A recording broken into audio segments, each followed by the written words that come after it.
The 5 fruits, one is cherries, and watermelon, watermelon and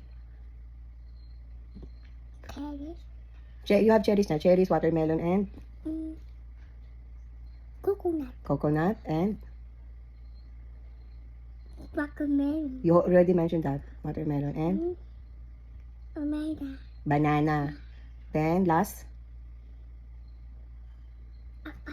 papaya. Okay, your 5 fruits are vegetable, no fruits muna tayo. About vegetable, what are the 5 vegetables? cherries, Carrot. What else? Pea. Vegetable, ah. cherries, No, cherries is fruits. You mentioned carrot, pea, and lettuce. And pea, you already mentioned that the pea. Form 4. Oh, another. Huh?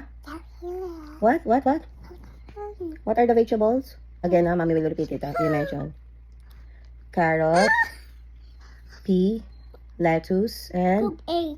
no, egg is not. It's not vegetable. That's not vegetable. Oh, what are the fruits muna? One more. The M starts with letter M. Ma. What's that? Oh, how about pe? What's that? No. What's that? Pe. Letter P. Pepper. Mommy just helping you. Don't cry. Oh, last one. Oh, you have carrot. No. One more. Kiwi.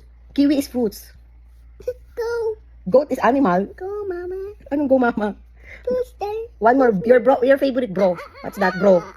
Your favorite bro. Which? Broccoli. Napi ko na siya. It's okay. It's okay. Sometimes you forgot. It's okay. Yeah.